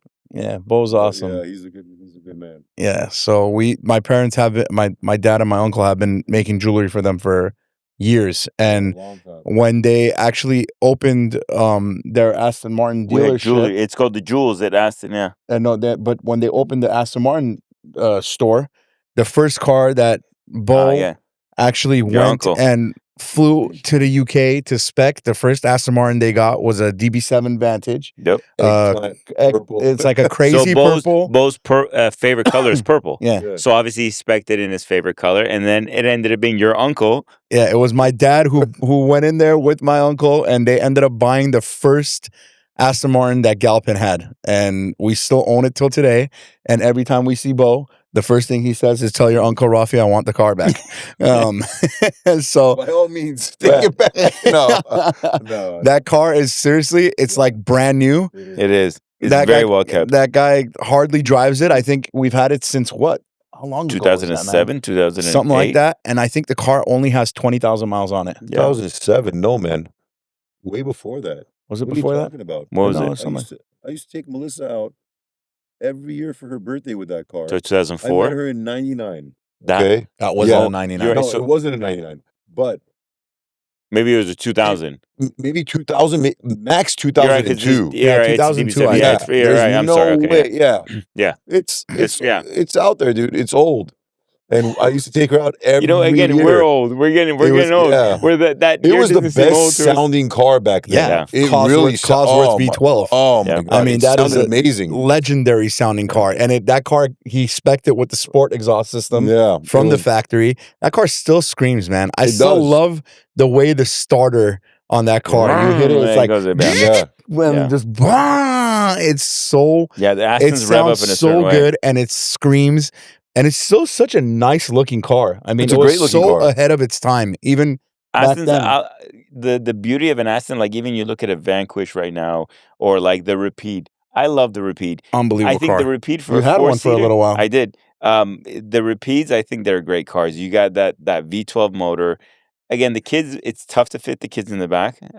But Yeah, it's tight. But- It's not supposed to be but a four-door car. It's such a nice car. I think It's between a tough to Vanquish I and a mean, Rapide right the now. same thing with like the Grand Coupe. It was tough Yeah. to fit. No, you it's the can't. same. You- It's the you same can't. body, right? Fitting car kinda seats in the like- back of Yeah, they're canceled. Yeah. too low, Yeah. and they're like bucket seats in the back. They're I not for agree. kids. It's not car seat friendly. Yeah, Yeah, so we've But- owned an Aston Martin for years, and that car's still in the family. And I've told my uncle, if you ever get rid of that car, it has to go to Bo. So one day, hopefully, Of course, it'll Bo end would up. love to take that car. Yeah, again. hopefully it'll I don't end think up he'll in ever his- get rid of it, but still. Yeah, if Yeah. he does, it'll end up in Bo's little museum. We would right definitely next love to- first crack at it. Yeah, so it'll be cool to get that. I love Aston Martins. We actually had a DB11 that we got from my dad, and the That was a DB nice No, it was car. a DB11 or 12? It was a 12. DB11. Oh. DB11. We had a DB11 for my dad. We got that car for nothing. They were doing some crazy punch deals back then. Remember? Yeah. Got the car for like I got a DB11 for that too. I got Yeah. a convertible DB11. yeah. Yeah. We got it for like $5,000 down, $2,100 a month. Yeah. I mean, driving a DB11 Aston Martin around for $2,100 Yeah. a month, that was free. Honestly, we surprised him with that car. It was a gift from me and my brother. He drove it for a little while. And then after that, I bought the DBX, the 707. Obviously, you guys know the story with that car. It was a little up and down. It was a really nice car. I liked it a lot. Extremely fast. It had some That problems. was it, though. Yeah, Extremely it was fast. extremely fast. Yeah. It was a cool car. It's Listen, cool. I wanted It's that cool. car because every single person has a Range Rover. But I know your experience with it, but like I drive in them all the time because we obviously have a dealer. But I've never had. I know you had so many problems, but I've never had one of those problems. Like those things have been super reliable, at least when I've driven them. But I know you had a lot of headaches. They look really cool. They're fast as hell. They look great. Yeah, they're kind of small. They are like really small. They're tight. Yeah, they are really tight. But again, for like that kind of power but if you get, an Aston, you need like the DB11, the DB12. But I think again from the Aston, just like why the Urus is popular is you take those cars that are traditionally known for being two-seaters. You can't take anyone with you. You can't take any luggage with you. Lambo got the Urus. You got Aston Martin. Yeah, the Urus is pretty small too. Very small, but like the generally speaking, back seat actually is pretty comfortable. But even you know in the DBX you could fit 5 guys our size, 6 foot plus in a DBX. We've tried it in our store, and like you could all fit comfortably. You're not going to fit all your bags in the back, but as far as like hip space and height space, you're there. It's a nice car. That's because you like to sit really tight with your friends. Yeah, I just like you. That's why. That's what it is. He's a tight kind of guy. That's exactly what it is. He's like a toy guy. toy. I think that's the Persian side of me. Yeah, but the thing is, he likes the kubi there. Oh my god! But you give some kubi there, gormez abzi, tadik a little bit. Dude, don't knock the gormez abzi. You throw some mas musir on the top with the cream. You're good. You're good to go. But my experience with that car, of course, I enjoyed it. It was fast. It was fun. It was actually the one car that I bought for my wife and I didn't mod because it was perfect. Like speed-wise and everything like that. It was so fast. It shifted amazing. It handled great. So I didn't even think about modding that car. I left it the way it was. You liked it a lot more than she did though. Yeah, she did. She hated it. She hated it. She likes But again, because like the convenience, like the AC wouldn't work and I don't blame her. Yeah. It sucks. And she likes her BMWs. But because of all that happened with that car, they actually sent me a brand new. DB12. I mean, the car had freaking like 10 miles on Beautiful it. car. They gave me a brand new matte black DB12, fully loaded for 3 months. I appreciate that, Aston Martin. Thank you so much. It was great driving that car. And honestly, the infotainment system in the DB12, the way they went from the DB11 to the DB12 was such a big difference. Such a big difference that I honestly wouldn't mind owning one of those cars. And they're nice cars, man. If I was to daily drive like a supercar, even though Aston is a very classy car, I think that would be my first choice. And for my dad, if I was to get him another car, and for to get him another car, because obviously we got rid of the 812. It was a little too loud for him, but and too loud. That's because I slammed it on BBSs and there was no room. You couldn't fit anything between the tire and the fender. The poor man had to the front end on that car is he had to break his neck and shit coming out of driveways. You can't like pull in anywhere. But if I was to buy another car like that, I would 100% buy a DB12. And not only the DB12, the DBS was bad.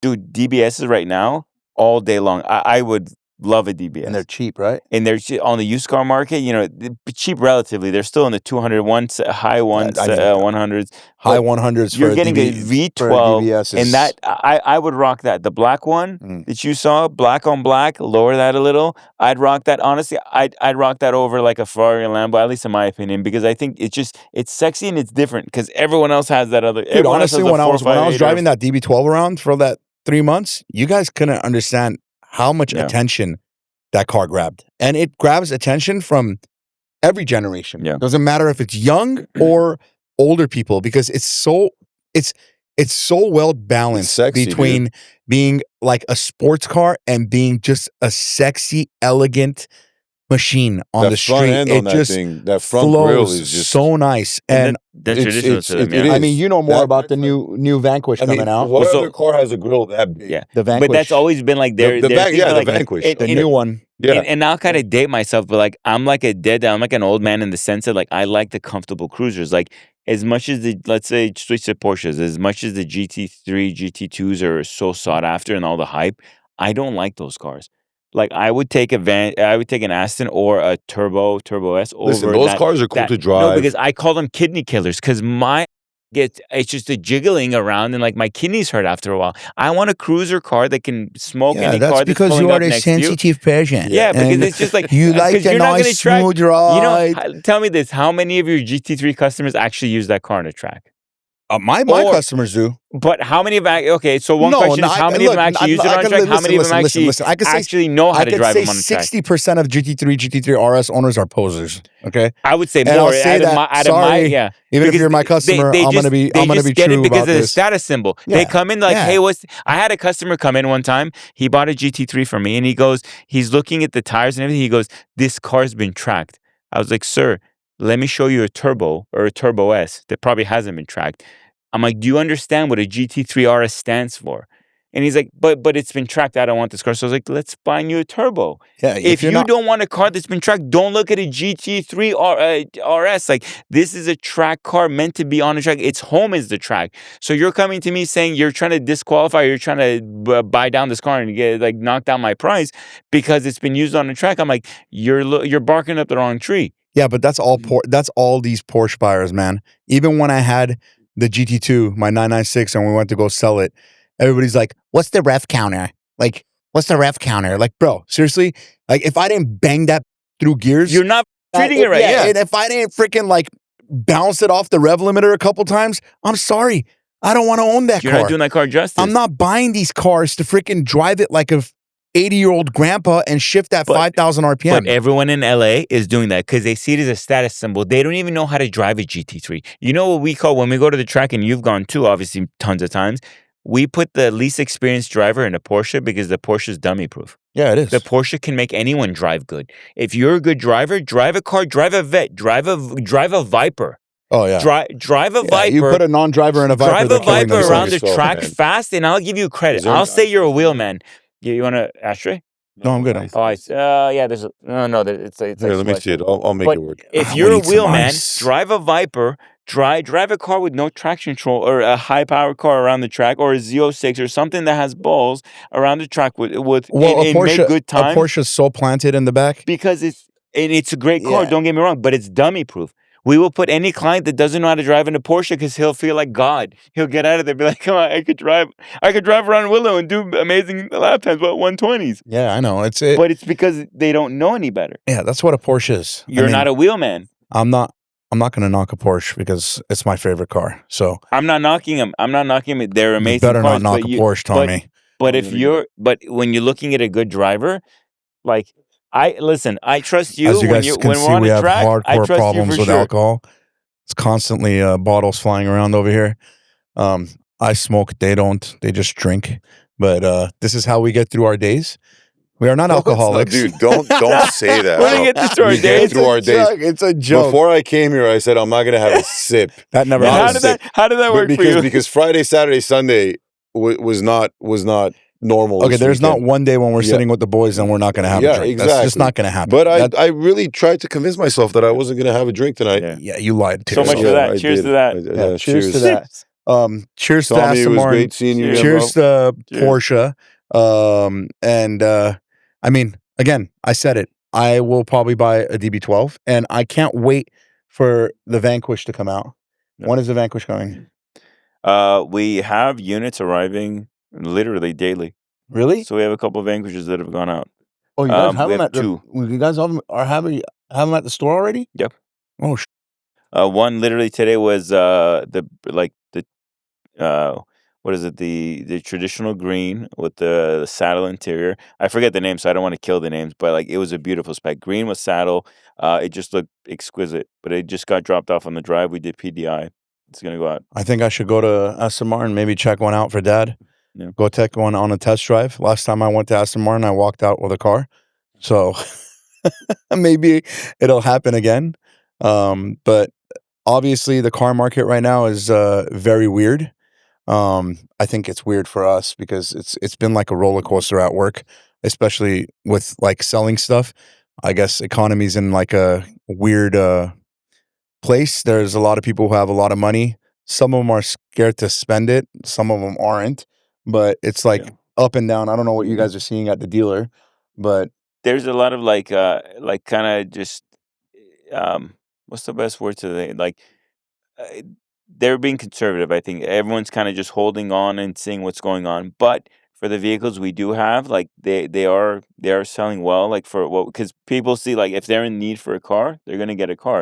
And obviously, we try to supply the best possible cars that we can, but For the more of the regular cars, though. regular cars, like for the high end stuff, again, like the market's there, but certain that bubble of like People are COVID has confused, dropped. man. Yeah. But They're like scared. that, because there was a crazy amount where cars were going for it. Yeah, that was like, that was peak COVID. I'm not trying to put a specific car on blast, but for instance, the SF90, those things have plummeted. Dude. Oh, Like, dude. there's cars that have hit down bottoms where I'm looking at the auction, like I won't even bother with the car. Like when an SF90 comes in, it's going for half MSRP right now, and it's like even then I'm like, I probably won't touch that car. But there's certain cars that have kept good value. You're saying the SF90 because that one went from like $1 million? really, really, really high. Well, not even million? a million, but to, even like, yeah. and I'm not even Yeah. counting the million, but I'm counting the MSRP of 600,000. But a lot like, of cars did that, Tommy. A lot. But Not I mean, really. even What come cars on, did that? Aventador S, Spider, Aventador S is but- back up. Roadster, but- Roadster. They're No, still no, no. back up. Back up They're now back again? up now, yes. Come on, if bro. you have Where a are they at? gated, if you have They're a up gated, there. When I bought the one that I bought, Yeah. okay, You got it at the we got it at a really weird time. We got it when everything when it was really high, yeah, and then everything it was going plummeted. crazy, and we were supposed to make good money on Yeah. that car. It took And then it too came long. to a point where they all dropped. And then listen, then the Revuelto came out, okay, and everybody started buying the Revuelto. What's there was it a at lot. now? There was a I lot haven't of. even looked. They're- but the they're still up Revuelto there. didn't do as well as they What wanted are to, they so at? the They're not Aventador still over kept the value. 500. No, depending on the car, some of them are. Yes, they are. Listen, the Revuelto. Everything the dropped, Revuelto though. came out, and the SVJs even started going down. Okay, I got my car back then. I was extremely lucky. I bought the car literally right when COVID had started, and nobody had any idea what was going on. They were all scared. They didn't know what to do with their cars. I had my Lamborghini SV. I made a lot of money on that car. I basically had bought that car for like $420,000. I got the car. I had it for about a year. I ended up selling it for $565,000, and then COVID hit. And when COVID hit, nobody had any Skyrocket, idea. It didn't skyrocket. In the beginning of COVID, when No, COVID not in first the beginning, hit, but after, like, by when people 2021, when people were 22. in their pants and going and buying toilet paper Yeah. and paper towels because they thought the world was coming to an end, I was out buying cars. Okay, Yeah. the day my friends were calling me and telling me I'm going to buy toilet paper at Costco, what are you doing? I was driving to Palm Springs to buy a McLaren 600 LT because I got a McLaren 600 LT for $5,000 down, $2,000 a month. Then 2 weeks after that, I bought a SVJ that had 220 miles on it for $600,000. Yeah. Then when the peak And of back then, COVID hit, over $1 million. the Roadsters hit over $1 million. My Yeah. car was at like $830,000, $850,000, and then this whole weird time came and stuff started settling again. The Revuelto came out. You know, the SF90 was doing horrible. The Revuelto came out. They were trying to get $150,000, $200,000 over MSRP for Revueltos. Until the Which is not Revuelto happening. didn't do it did okay, but it didn't do as big of a splash. So the money went back to the It didn't, Aventadors. but Aventadors went but back the up a little Revuelto bit. also came at a very weird time. If we were in the peak of COVID and the Revuelto came, these Revueltos would have been selling still for Yeah. $850,000, $900,000. I truly believe that because Because even the week I bought my I Revuelto- sent you the first Revuelto that went through the auction. I remember I sent it to you. Remember? Yeah. But it's just they didn't do as big They of a sold for splash. like 100 over. They didn't do as big of a splash because, but for whatever reasons, but the Aventador still kept value. Yeah, You know, they Aventador's still back went- up again. But Dude, the the Lambos SVJs did are better in back up general. again. Like right now for the Ferraris, like do you The look at their Ferraris lineup? They're are not doing that screwed, well. man. Ferrari's They're not screwed doing in that well. every way. They're screwed with the SF90. They're screwed with the 296. The 296 looks. I'm not a fan of it. Yeah. And it's just like, yeah. The new 296, it It's is just, feminine. I That's the understand the, problem. old. I understand the nod to like the previous generation and the classics, but it's just it doesn't do right by like it's just. I'd rather take a 488. Give me a 488 Pista or something like that. Okay, the 480 bro. Pista 488. is like the holy grail. But After I know, the 480 but I'm saying Pista, but that was you. I understand, but it's like that's in the past. Like you'd figure the newer stuff at No. least something would somewhat compete with it. But after the 480 Pista, Okay, everything Mike, took a. give The me, F8 give me a came out. 458. I'll take that. 458 is one of the best Ferraris. I know, but I'm saying like, but I'll take those generation. Like I'm on the hunt right now for those. Like even a 2013 sold at the auction recently, and it shot up through MMR what it was supposed to sell for. And it's just those 458s, and even like those model years, and are bringing way more money in the auctions right now. And then like- look at an F8. You could get an F8 for nothing right now. You could get, but Because no one wants that thing. Yeah, because nobody like, wants it. This or like guy, in California, no one wants a California. This guy wanted an F8, and I'm like, dude, When that, they don't get came it. out, bro, that car is the softest Ferrari. I'm sorry, the F8. If you go, listen. If I was an owner, if I was an owner of a, if I was, if I was an owner of a Ferrari Pista, and then all of a sudden what I had to look forward to was look what a you're talking fucking F8, about, though, bro. it'd be Don't horrible. compare a Pista to an F8. But that's the next predecessor. Like technically, but it's not a Pista though. doesn't it's matter. not. But it was but I'm so saying bad in that the- they never even made a version of the F8 in that category. They didn't make a speciale version or a Pista version. That's what I'm saying, though. Don't compare the F8 to a Pista, because though. Ferrari. But technically, it just didn't go that lineage that like it didn't didn't go get well. there. You'd expect it to get better, even with the Revuelto. In a lot of senses, it was better than the Aventador, but still, it didn't do that. Look, the raw Revuelto cars did not do as well as the Aventador, bro. And that's what I'm saying. But at least it did better than the new Ferraris. Have Yes, done. I think it's a great looking car. Like I feel but as bad far for as, whoever like, bought an SF90 the and is demand holding for the bag. it's not the same. No, not at all. I can only thank one person for me not buying an SF90, and that's Donnie from Isuso. Donnie has been Donnie's a very good guy. My guide. Very good guy. Donnie got me my first Lambo. Donnie got me my first SV. Donnie helped me with my SVJ. Donnie is a powerhouse, man. Single car that I do a deal on, I call Donnie when it's an exotic. And I called Donnie numerous times when I was thinking about buying an SF90. And I said, Donnie, I could get one for $750. He's like, don't do it. Don't touch it. Don't do it. Then I called him. I said, I could get one for $620. He said, don't touch it.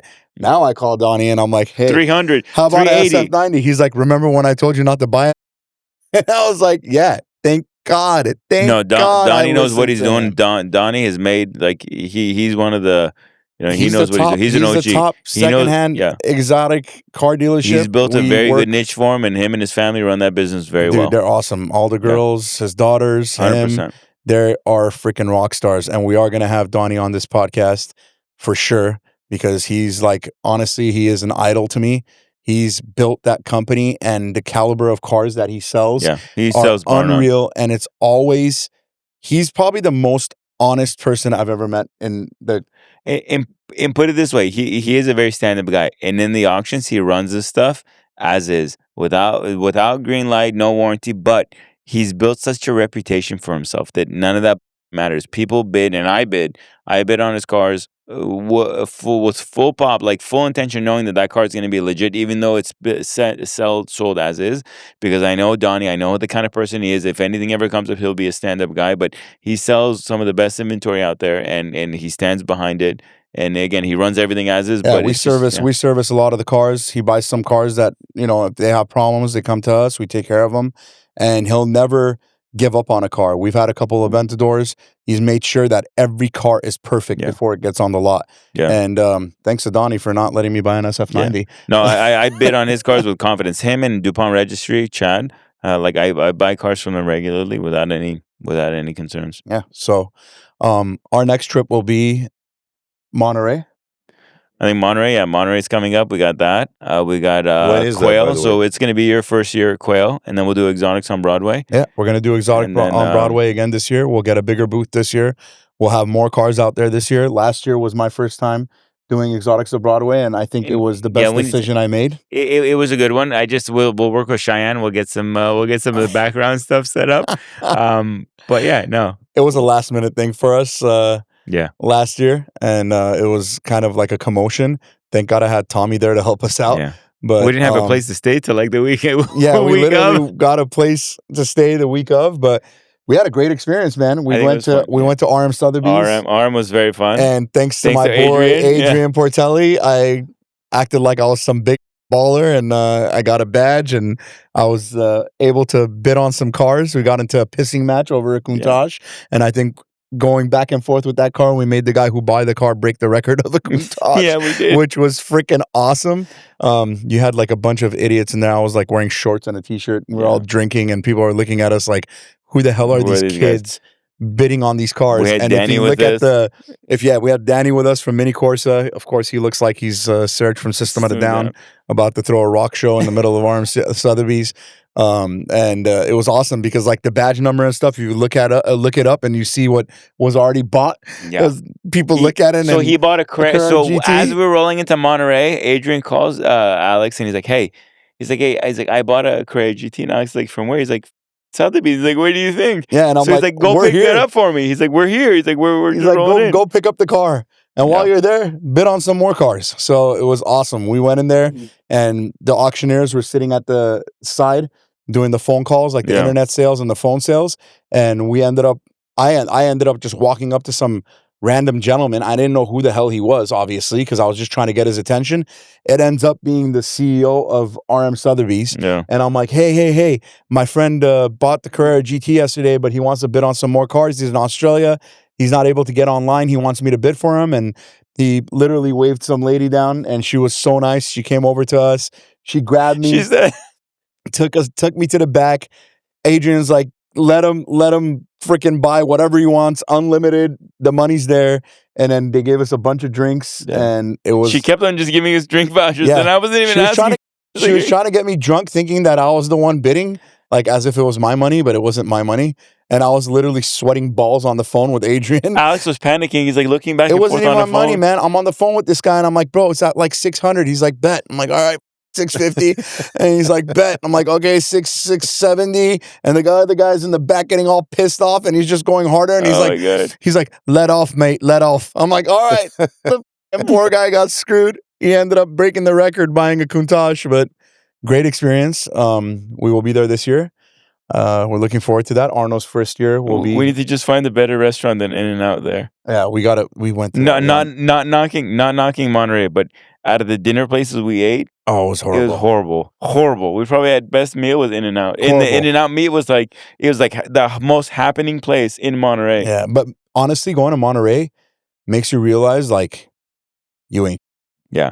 Dude, We were in a Revuelto with an amazing sounding exhaust. We were in one of the first Revueltos Revueltos there. to ever There was- land I in the United I think States. one other Revuelto there was orange, which is your which customer was my there. customer. They Otherwise, both had we were my the- exhaust yeah. on it, And we still felt poor. And the only other Revuelto there was from Lamborghini. And yeah, So there was 3 Revueltos there: mine, my customers, and Lamborghini's Revuelto. And we honestly, still guys, felt poor.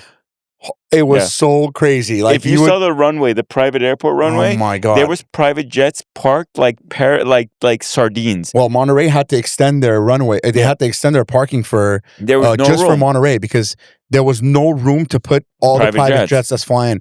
And there was more private jets in Monterey for Car Week than there was for the Super Bowl in Vegas. So just put that like into consideration of the amount, the caliber of people that were there. It's like, the place to be. we were going to Starbucks. We rolled up in the morning, and my buddy Chris was there with the GT3 RS, and he calls us, and he's like, you got to come here. Everybody's checking out the car, this and that. Yeah. And then we're on our way there with Tommy, and he's like, you guys get here fast, please. I feel really poor. And I'm like, what? He goes, don't worry about it. He's like, when you get here, you're going to understand exactly what I'm Who was talking the gentleman about. that rolled up with his whole family with all the cars? What's his name? Yeah, Miller. Miller Motor Cars. Yeah. He rolled up with a squad. His son, his daughter, like son-in-law, Bro, they were like 9 cars deep, and then he was in a Koenigsegg, right? Yeah. He was in a Koenigsegg. He was the first Jesco that got here. Yeah. So he was in a Jesco, and then all the other cars in the collection were just as nice. And like when he rolled up, everyone in the meet just like forgot about us and like everyone else. We felt And they so just- cool yeah. for a minute. We were there with the Yeah. Revuelto, and everybody was like drooling all over the Revuelto. And there was a hammer there. Yeah, There was a hammer. There was a hammer was pretty 560 cool. SEC hammer there, which was a legit one. Which those cars are like worth like $700,000. That thing was beautiful. But it was crazy. We're standing there thinking we're all cool with And the Miller rolled Revuelto, up and then and- all of a sudden it was just like Bugatti, Pagani, Koenigsegg, Jesco. Koenigsegg, Jesco, this, Yeah. that. And then you could just see the entire crowd just leave us. And we're just standing there by ourselves on the other side of Starbucks. And we're like, maybe we should move the cars. And we moved to the other side, but nobody paid attention to us Yeah, no, and anymore. he literally went and parked on his own side, so Yeah, everyone went. and, Everyone and went we to- felt like ants at that point. Yeah. And it's crazy because when you're at RM Sotheby's, Yeah. you'll get this experience when you're there, and you're gonna trip out when you see it. You see guys sitting there; they have no facial expression at okay? all. The guy's just sitting there, and it's just going like 18 million, and the guy's just like 19 million, 22 million, sold.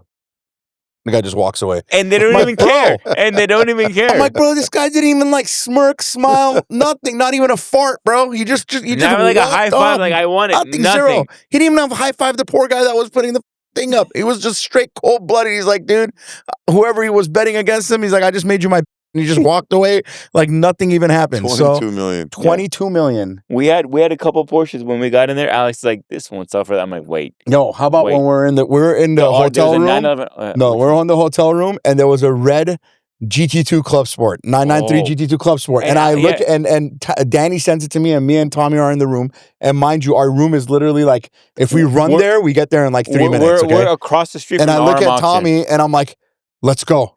I'm buying this car." And he's like, "You ain't buying." And he's like, but I'm like, no, we're going, bro. I'm buying this car. So we get in there, and the car rolls up, and it gets onto the stand. It started at 650 or something. No, more than that. But it started it started at like 7 something or 800,000, and I'm like, You still thought you were buying it? No, I'm like, put your hand down. I'm like, we're good. Tommy looks at me. He's like, I told you.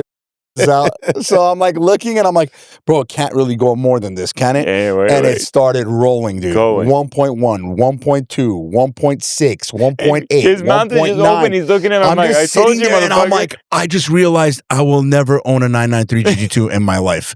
This thing sold for $2.3 million before fees. Yeah. So just imagine. Add another 10, probably 10%. Yeah. I would say 7 to 10%. That car sold for like $2.6 million. It was absolutely. And the guy who bought it didn't flinch. Like he was just like, dude, nothing, bro, nothing. It was the craziest thing. So next year when you come out and we go to Sotheby's and we'll take Dave with us and a couple more of our friends, you guys are gonna experience the craziest you've ever seen in your life, and you are gonna see the freaking coolest cars you've ever seen in your life. Random like street parking. You'll see like a very super unique, like you'll see a. How about our race with the Pagani on the freeway? I didn't want to put that on. I was going to talk about that on TV. Go ahead. That's fine. We talk about everything over here. So let's just say we're driving on a highway with his Revuelto with his exhaust. It sounds amazing. And we have Dan I Am and another Pagani, right? Yeah, two in Paganis. Front of him. And I'm just going, Alex, there's law enforcement. Like, I could see him. He's like 3 cars ahead. And Alex is just going like a bat out of hell. To the point to Dan I Am and his passenger just looking over at us, all smiles. And we are going pretty crazy at that point. Tommy's like, bro, slow down. There's a cop like 2 cars ahead of us. And I'm like, you know what, bro? I don't give a. If I'm going to jail in Monterey, it's going to be racing 2 Paganis, and it was freaking amazing. It was amazing. It was amazing. The sound his Revuelto made, we did a tunnel pass, and it was insane. So the sound that it attracted everyone's attention. There wasn't a set of eyes that were not on that car during the whole week. No matter where we were, if we're idling down like Canary Row, or if we're like at that in and out, or if we're down that tunnel, or with going down the highway with Dan I Am. But that car got so much attention. But this year, that car will be back. The car that you guys saw sitting behind me and Arno the other day when we did our first podcast, which is our second Revuelto that we bought, which we're doing our first turnkey build, that car will be there. Hopefully my SVJ will be all back together, so we'll have a twin-turbo SVJ there, we'll have a twin-turbo Revuelto there, and then we'll have a wide-body Revuelto there. It might be twin-turboed, it might not be, but we're going to have a bunch of back cars. So if you guys are coming out the car week, you better make sure to come see us. Come stop by Exotics of Broadway. We're going to make sure we have a back. When is that again? You didn't answer my first question. So it's in second to third week of August. Let me look at the dates. So it's going to be in August. So don't plan a freaking trip going to the other side of the world. I want to say we're going to be out there like 14th to 17th. I think Exotics on Broadway is the 16th. Yeah, and Exotics of Broadway. And Quail's 15th, and then we're going to be. You know what's so crazy? We did SEMA for 4 years, and we spend a lot of money doing SEMA. You did SEMA more than 4 years. More than 4 years, yeah. And I was so like hell-bent on doing SEMA. Like I wanted the company to be at SEMA. And we spent a lot of money at SEMA. But as much as I love going to SEMA and as much as SEMA's so cool, the whole like thing of SEMA, like being able to go and sell product, in my opinion, has kind of died. In your opinion, because bro? It's B2B. Yeah. So your company, the company I work for, Galpin, we're B2C. We're the consumer. So SEMA is you got another guy coming up from Oklahoma. It's like, I could do what this guy does. That's not a problem. I could but that's not who our customer is. Our customer is the C consumer. So SEMA's good for if you're putting something revolutionary out there in the industry. But for our customer base, we need to be at these I know, shows bro, like but this. it's kind of turned into like a social media campaign at the same time. That's all it dude. is. But I've been telling you that for that's not the years. end of the world. Like social media has become it, but that's not what we're about. Like where we grew up in this automotive industry, like we've been doing this long before social media came around. I know, but for us to go But out there Tommy, and to when spend all we that did- money when- on a booth, back in the day when we didn't do SEMA, it was a lot better than it is today. Yeah. Okay.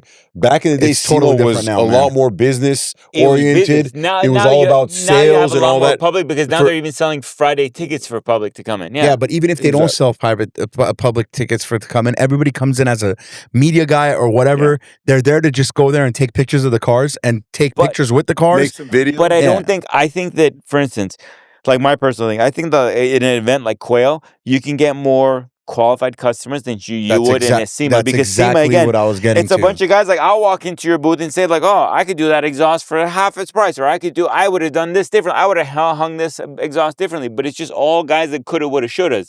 But when you deal with the Quail crowd or The exotic crowds to that we deal with, Broadway crowd. so you have was people amazing. that can actually afford the product. Exactly. They can reach the product. They want the product. They can want to talk to you.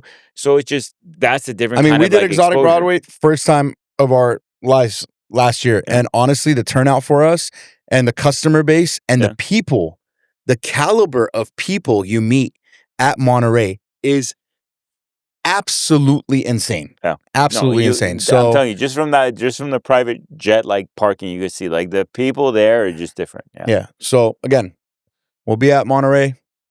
We'll probably be at SEMA too. Yeah, we'll probably be at SEMA this year too. We'll probably get back to doing SEMA. We didn't do it last year, but this year we'll probably do it again. With that note, if you guys are around, come to Monterey, come visit us. Tommy will be in our booth. He's always there helping me. Arno will be there obviously with me, and the rest of the guys. Come buy some merch. Come check out our stuff. We're going to have a bunch of cool stuff.